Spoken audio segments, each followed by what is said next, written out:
COMA Music Magazine. We're here with Kill-9. Hello, gentlemen. Hello. Thank you for joining us for brunch this morning. So let's just get into this. We actually saw you guys last year at the Industrial Arts Festival, and then you kind of dropped off for a while. What happened? There's been and then all of a sudden you're back in full force. Back. But what happened during that interim period? Are you working on new stuff, or? Yep, had to write music. Yeah, Don't write itself. Yeah, there were. I had some family issues to tend to for a little while. It kind of took me out of the picture, which unfortunately halted a lot of the writing process. And then we've gotten through those, and we're full force writing material. So you've got, if you're out there playing a lot and trying to play shows. And do the kick-ass shows that we strive to do, that takes a lot of time and commitment, which I was trying to balance the writing new materials and being able to do cool shows. Is the writing a collaborative effort, or are there, so all of you guys have your say in this? Oh, yeah, we get a say in it. Corey will write a 30-second little program, and generate ideas, and then we'll create the whole song off of those ideas. We'll pick one and start working on it. We get the whole band together in the studio with a bottle of tequila, and and stuff happens. Sometimes it's good stuff. Yeah, we've kind of got this bucket or pool of little ideas, just snippets. And we just keep adding to that. I'll add a bunch to them. Someone else in the band will throw one up there, and when we get together, we listen to them and go, yes, we hear something for that. Let's work on it. Or someone will come in and go, you know what? I've got something in my head. Here it is. Hold on. Let's make it happen. And that's true, because Rick and Noel have both generated their own little. Hello? I'm saying the snippets. Did you program a snippet that I'm not aware of? Yeah, I think you're playing it every week. Okay. My fault. Okay, so they all do little program snippets. I show up and play bass. I'm the one that doesn't do a damn thing. So Interface was the first album. How close are you guys to completing the second release? Well, that's a matter of some debate. Yeah, it's close. There's a couple things we're trying to sort out. So close meaning within 6 months. Hopefully sooner than that. There's a couple things that we got to sort out, but yeah, within 6 months, Yeah. It's a good assessment.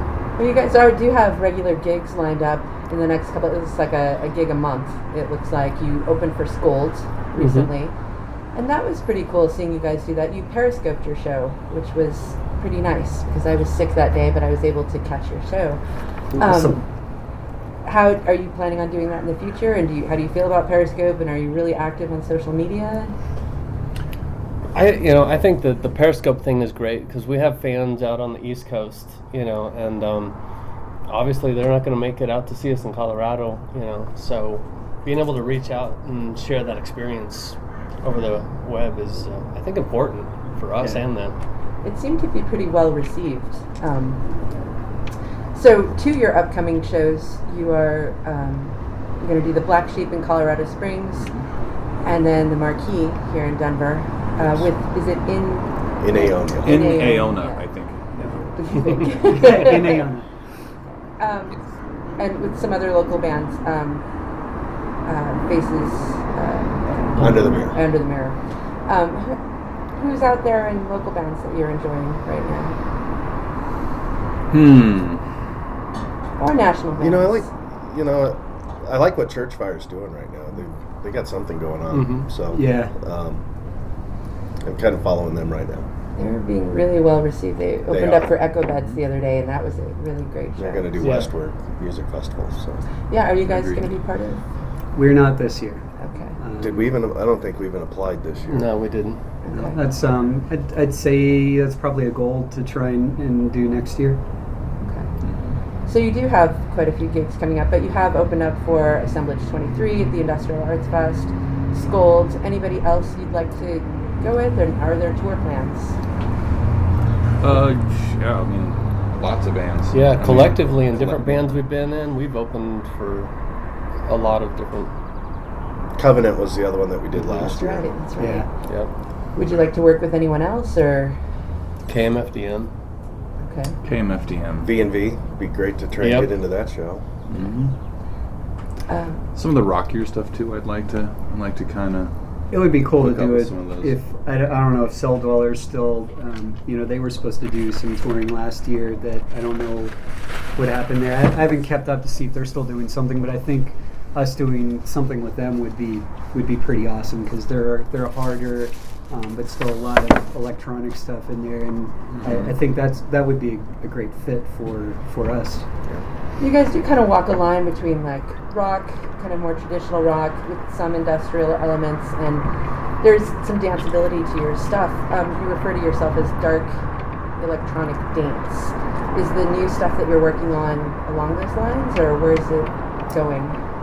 Probably darker, I would say, It's darker than the first album. Yeah. and probably more along the EBM lines than what we did last time. I would say. Yeah, it's definitely evolving. It's becoming cleaner and tighter and more trying to really refine that rock, electronic, and dance, and just clean up a lot of the sounds, and have things have more impact and punch, and just keep people moving. I think we focus a lot on the dance. We like going to the local clubs, goth clubs, industrial clubs, and I like to dance, so I like to play music, that people can dance to. I think what I like about it is the recorded album is slightly different than the live show. I was actually going to touch on that. Yeah. And so what we get to do is we get to make music that you can play in a club, but it's different enough that that kind of makes someone want to actually come and see it. Because I've seen with a lot of industrial bands, they'll go out and maybe one guy with a laptop or one guy with a couple keyboardists, and if it sounds exactly like it would if you played it in a club, there's not very much incentive to actually go out and make a night of seeing that band play when you're the same thing in a club. Agreed. Yeah, I would say our live experience is definitely different. It's more energetic, more rock, I would say, live than it is on tape, for sure. I completely concur with that. It was something I was going to bring up. You guys I like your album, but I really feel as though seeing you guys live is a totally different experience, and it's very different. I kind of prefer you guys live to the album, so I would encourage anyone to go see these guys live. We're a good live band. Yeah. Come see us. and that is good to hear, because we put a lot of focus and effort into making a live show that people want to see. There's 5 of us up there on stage, so it would be really bad if we're all just sitting there behind and laptops. standing. But that's also one of the cool things. There's 5 of us that are interacting, running around. There's 5 of us that can fuck up at any time. It's real. And so with 5 of us playing individual things, you're guaranteed that something's going to go different every show. There was, on your show opening for Scold, it seemed like there was a little bit of the vocals, maybe. Yeah. There was a little bit of something happened. There was definitely a technical snag. We had a couple cables fail us. Yeah. And Yeah, we had a couple lines go dead simultaneously, so Which never happens. I went and got a lot of it. Yeah, it's like getting struck by lightning twice, but Yeah. So we had a technical problem, and then we fixed that with another cable that was also dead. So Right. So it was, We were able it to was a work rough our- start. we were able to work our way through Yeah. it, though, so. Well, you guys recovered pretty well from that, so you just got stronger throughout the show. To the Denver scene, how do you feel about that? Do you feel like people are receptive to what you're doing, and are you liking the fans that do come out and see you guys, We or love- just the Denver scene compared to other scenes you guys have been in and seen? Well, Denver's scene is actually pretty strong. Yeah. Compared to a lot of other scenes in America anyway. I can't speak to overseas, but here, yeah, Denver's pretty strong. I do think the scene needs some kind of like youth outreach project, because Right. we've got this goth community or industrial community that we've all grown up with, and we're not seeing the young faces that we used to, like in the 90s and even the early 2000s. It's really kind of slowed down. And so we have this one fan, Hannah, that she, her hesitation, her big one is that, she comes to our show, she loves music, but she gets there and there's not a lot of people her age. And so she feels a little alienated by that, when she looks around and sees people in their 20s, 30s or whatever, because she just graduated high school. So I think that's the one thing that I wish I could understand how to influence. So what do you do to that? Do you social media? What is it that, how do you get these kids we're in here? We're definitely reaching out on Facebook and trying to get into some of the groups, the Denver goth industrial groups, the Colorado Springs, goth groups. That's kind of a thriving. We try scene and reach out to them to say, hey, we're here. But I think it'll definitely take more than just that to try and get more people in. Yeah, and trying to do things with other bands that you wouldn't say goth, like in Iona. They're a post rock, metal rock. They're not what you would consider gothic or full on industrial. So they're not playing them at the club. Right.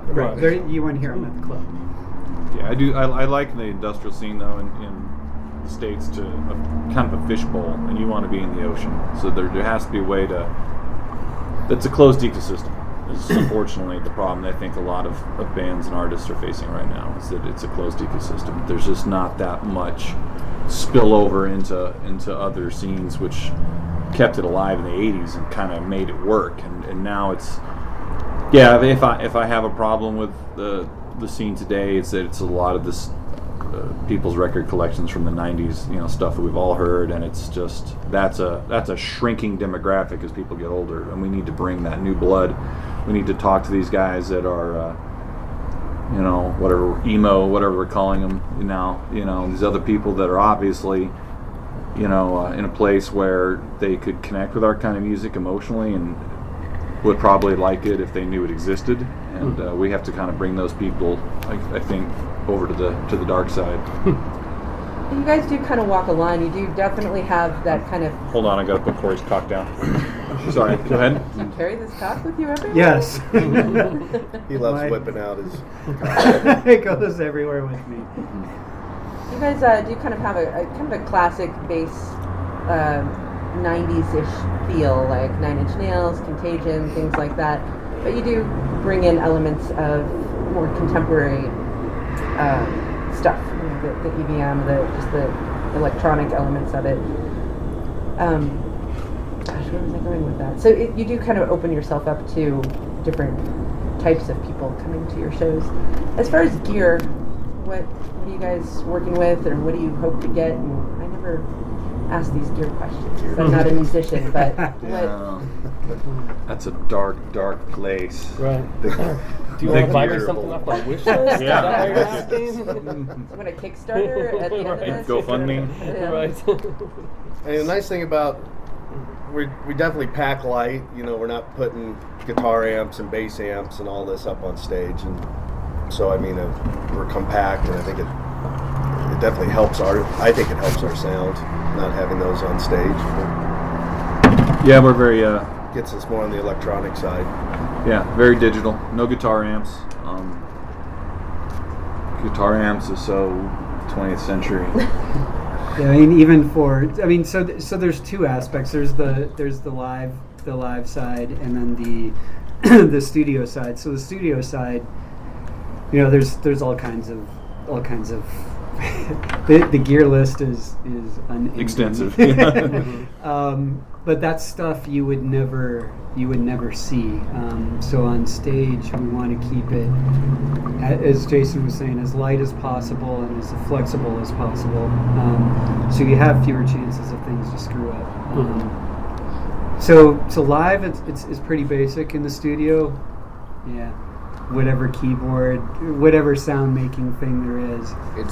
It's also nice not to cart 500 pounds worth of amps Right. to a show, because I mean we're getting older and starting to get I'm not. starting to get bad sciatica and Yeah, we have a real drummer. We have lots of different software that we get a lot of value out of. I mean, we're not going to be a very good Access Virus commercial or whatever. Right. I don't know. We could No. throw out some brand names, but yeah, we use a lot of software and then live. I don't know. We rely on actually playing instruments, but we have all sorts of expensive stuff. We could send you a list of it, but yeah, it's not really all that interesting. A lot of people want to know about that. That's always a question. You didn't ask about gear. All right, how about this? Keyboard player, throw out an endorsement. An endorsement. That Seaboard? Yeah, the Seaboard. Yeah, I want the Seaboard. The Seaboard. That The Seaboard rolling Rise. Seaboard, yeah. Or Seaboard. I would say I love my Schecter bass, so we'll sponsor Schecter. Or hope that Schecter sponsors Yeah, you. maybe they'll send me a check. Yeah, maybe I'll send you a check. Yeah, and I've got various Gibson guitars that I use. Yeah, singers, don't get a cheap signal processor. Just don't bother. Save your $200, spend it on beer. Don't do it. Just Right. Tell them to Facebook me. But yeah, that would be that's all I'll say right now is just, anyone out there who's looking to get into this genre and thinks they're going to plug their vocals into a distortion pedal or something, that's $200 they could have spent on a subscription to a porn site or something. It would have been better spent. So. Getting everybody set up on in-ear monitors. Yeah, there's a lot of value is there. probably one of the big things. That's huge. We're still working on getting fully in-ear running. Not all of us do. Some of us rely on house monitors still. Where do you guys problem. practice? Where do you guys do your? You're doing your practice after this, right? Yeah. Mhm. And do you have a place that you go, or is it someone's awesome basement, or? We have a studio. Yeah, we have a place we go. Right now we're down at Francisco Studios. Oh, okay. Gosh, I don't Are we know. going to get next month free for that? Plug? We'll Francisco find out. Studios. We'll find out. We'll forward Our him- first we'll forward him choice this for practice interview. space. There's probably, I don't know, there's a good 40, 50 bands. Yeah. that are- You need a that are practice down there. space. You need You walk through the Francisco halls there, and Studios. every room is like got a different band playing at the same time, and it's very Making it interesting. interesting. Yeah. Yeah. It's open 24 hours a day. You can go down and play whenever you want. So it's nice. How often do you guys get together and play? It depends. Oh, a couple times a year. Yeah. No, it depends if we're playing a lot or not. If we're It's if we're in writing mode, we might not go down there for Months. 2-3 months. Yeah. Because we're writing. Well, But- explain how that's different. Well, because when we write, we are in Corey's basement. more or less. Yeah. We're up More or in the less. mountains, sequestered away, writing with a bottle of tequila. with a bottle of Bottle of tequila. tequila. One bottle of tequila. No. Oh, Each. And what, Percocet or whatever? Oh, yeah. Flavor of the day. Are you all Drugs are Denver- bad. Denver-centric? Yeah. Mm-hmm. I'm sorry. I didn't Are you all know. Denver-based? I Oh, mean, yes. you said the mountains. I'm evergreen. Okay. So what are your you all came together for this. What do you normally do on your weekends? this. This. You all get together and just sit around and bullshit over? No, we'd like to, but when we're writing, definitely. It's a lot So- like this, but with keyboards around. Mm-hmm. Yeah. I'd say a normal weekend for me is just walking the dog and yard work, but that's me. Yeah. So yeah, we all have our own individual lives in addition to hammering this out. But like I go to school full time, work full time, do the family thing, all that. So So you all have day jobs. This isn't Yep. sustaining your Right. your No, lifestyle. it sadly it isn't for a lot of people. I mean, I'll be real honest. That's another it's another piece of it's another piece of advice I'll throw at the camera. Just don't think that it's even going to. The bands that you admire, it probably doesn't. It's the reason the scene goes through these expansions and contractions. It's very, very competitive if you look at it as a market. Most of the bands that you probably admire are making less money than you and and have day jobs. have day jobs. It's not it's not profitable. I mean, you gotta have standards as a business person. Yes, it's a profession, but no, it's not going to pay your bills unless you're B&V Nation, maybe, Or Trent. yeah, or Nine Inch Nails, you know. So yeah, it's just that's probably not in the cards if you want to be in this scene. So you just have to kind of understand that going in and do it for You gotta do love it for more the than love of anything doing else. it. Yeah. No, he's lying. We're rich. We're downplaying. And are you guys okay with that? Are you willing to, give up your weekends and to do this because you love it? For where I'm at in my life now, absolutely. And I love doing it more now than when I was in my 20s and thought, I was chasing the dream. I enjoy it way more now. Yeah, and I love doing it. If I wasn't doing Kill -9, I'd be making music one way or another. It would happen. Whether it's completely on my own, I'd continue to do it, waiting to find the right group of guys again to collaborate on, because I wouldn't want to do it purely on my own for everything. I love the collaborative aspect, but I'd be doing it no matter what. Yeah, I've been in 3-4 bands consecutively now that were on the map, and yeah, I mean it's taught me a lot of things.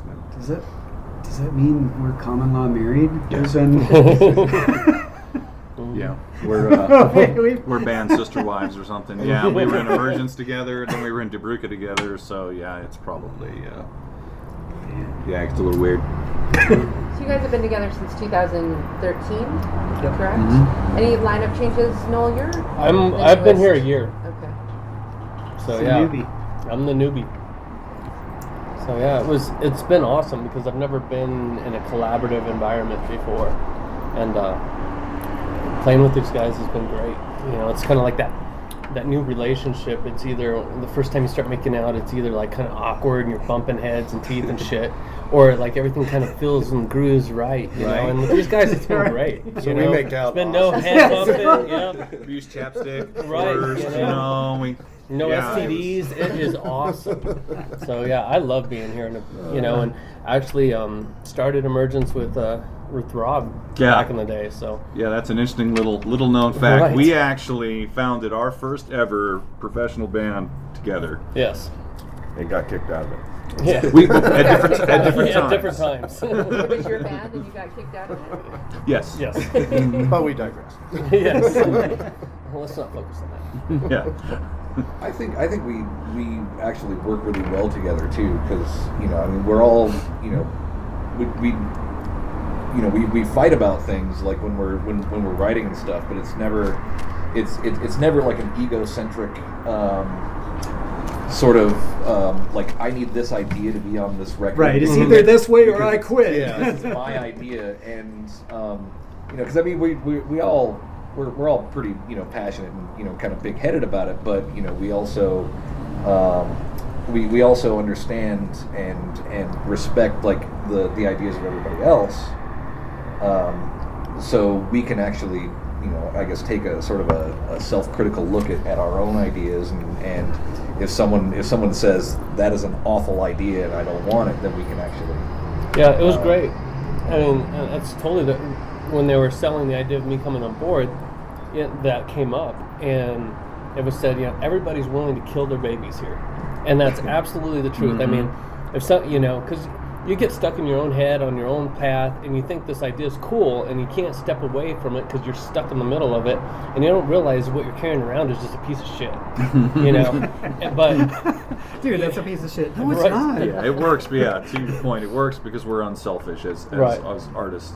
I think we're pretty unselfish, and it's a different style for sure. I mean, you got the, if KMFDM is the Patriots, we're the Denver Broncos for sure.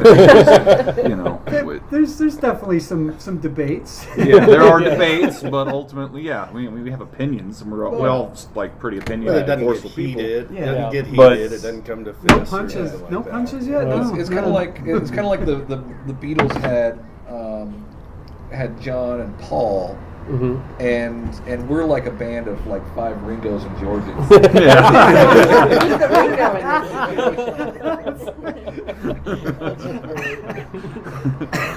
So So does that mean that Noel's the guy who was like Ringo for one tour for like 10 shows and then had to go home? Like they gave him a bus ticket, said, "Thanks, mate, you did great," and that. Yeah. No. Maybe I'm just Manson, the self-proclaimed fifth member. So you've spoken of some of your influences, and you can hear some of these in your music. What else have you pulled from? Or You go first. what brought you to this place?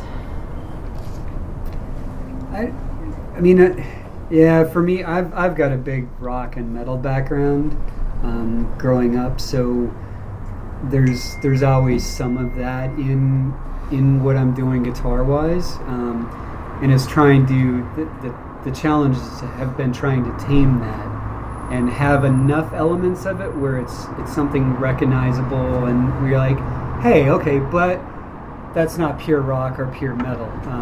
So that's a constant that's a constant challenge, and part of that interactivity where it's like, okay, no, dude, that's metal. Fuck no. True metal.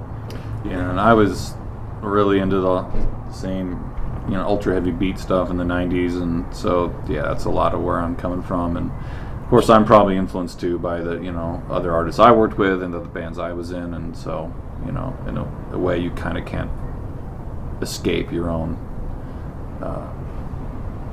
cognitive biases, I guess. But yeah, as a kid, I listened to all the same stuff in the early 90s, KMFDM, Skinny Puppy, all the early dark EBM bands, or one thing came to mind too, like Wumpscut. I always thought, Wumpscut was just always so dark, and like, man, it would be cool to do Wumpscut, but with some more guitar in there, and just kind of that. So I guess my influence are any of that, the darker, more driving, still the dance elements. You pointed to Eric when you said it's too metal, and you did a little line. Do you lean a little more dancey, or do you? No, I listen to everything. I actually came to this band from off of like almost 10 years of playing guitar in like new metal and metal bands.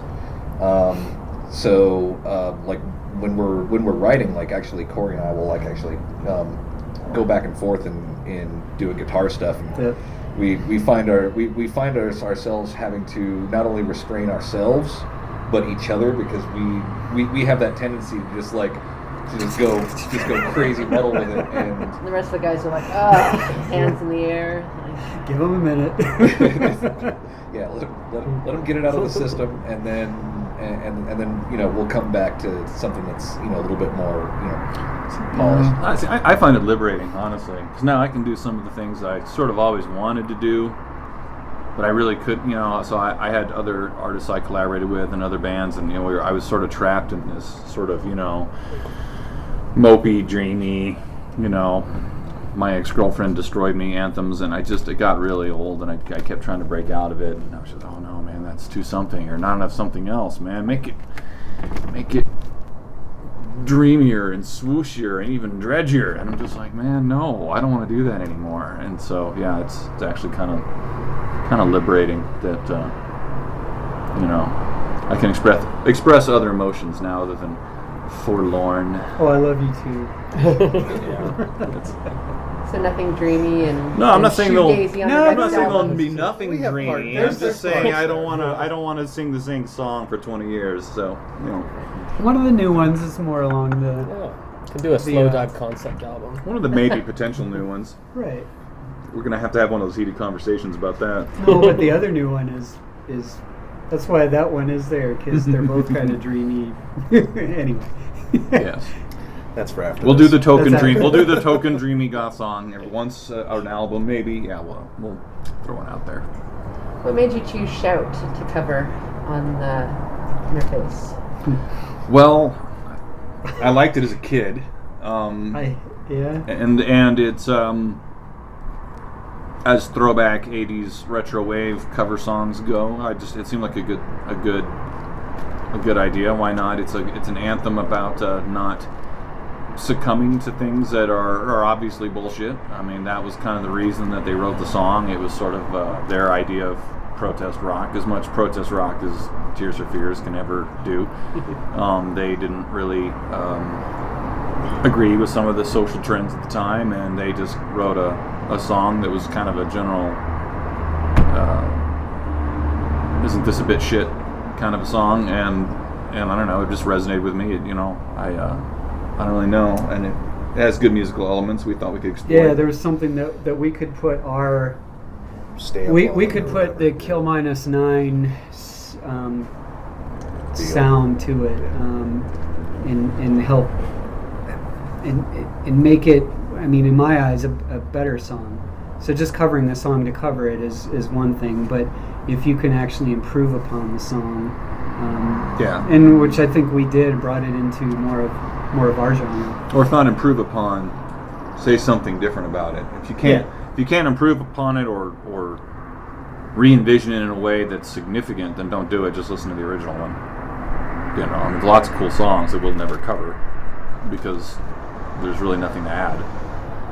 Yeah, So. you hear it, and you only think Tears for Fears because that's the song. You don't go, oh yeah, it's exactly like it. It's nothing like it, except for the lyrics. Except for the lyrics. You have new branding. You have a new logo, which is really cute. How'd you guys come about that? I mean, it's not cute. It's It's so it's great. It's adorable. You guys are industrial with a cute logo. That's good. It's got a pony. Sprinkles. Sorry, it's a really cool, tough industrial logo. Right. Good. Yes. How did that one come about? We set up a contest. Rob set up the contest, I believe. Mm-hmm. And so it was an online contest. Hey, here's our name. What can you do with it? Yeah. So was it a fan that came up with it, or No, just a designer. okay? Yeah. It's a really good-looking logo. It looks like a little play. So it's Right. You like that? I like See what that. we did there? So the cool thing is we didn't do it though, and that's kind of back to being willing to kill your children. You have to sometimes just be like, we could. Yeah, let someone else do this. It's just like another thing in the music business. It's kind of an axiom that we try to follow: is you don't mix or master your own music. Same reason, you're too close to it, and you really need to have someone who's dispassionate just kind of look at the job and go, what's the right thing to do here? So. Did you do that with your album artwork as well, or? Mm-hmm. Yeah, I don't expect that we'll ever have someone in the band necessarily do the album artwork again. That's just inadvisable, in my I got a opinion. cool drawing for the next Got a one. drawing. A little cock. Well, the next, Here's the next album. No. Featuring Corey's no, cock. we decided Grumpy Cat's going on the next album Oh, because that's that gets right, the most yes. likes on Facebook. So Yeah, I've decided we're just that, gonna put Grumpy Cat on the album. in lieu Kittens and of babies. in lieu of Yeah. songs and things like that in the future, we're just going to post pictures of breasts and cats. Mm-hmm. And I figure we'll get 3 times the likes that way. So, yeah. There's a special album cover coming up for a future thing. Yeah. But Oh it'll be goodness! different. Oh goodness! There's this teaser. Yeah. There may be another cover as well. There may be another cover in the future with an interesting. It will be. It may be a little bit less intense, but it's going to be Yes. awesome. So keep your eye out for that. There will be another retro '80s wave song in the future. Intriguing. All right. So do you want to throw out some links to your stuff? Bandcamp, SoundCloud, where are you guys? Kill-9.com, and that will take you wherever you want to go. All spelled out. All spelled out. Kill-9.com. No numbers. Yeah, it's got links into Bandcamp, our Twitter, Facebook, The face page, everything. SoundCloud, everything. Spotify, or I don't know. Yeah. Do we have a Spotify? Anyway, Do we wherever. have all these things? Do we have? Yeah. We're on Spotify, iTunes. Only Google Play. place we don't show up is Pandora right now. Just fuck them. Wow. There goes that endorsement. We'll be getting a check next week. Nobody's getting a check from those fuckers. But There ain't nobody getting a check from we them. will fix that eventually. As soon as senior management steps down and does a walk of shame with a monk following her. Yeah. So in closing, anything you guys want to throw out? Any other exciting things besides your gigs coming up?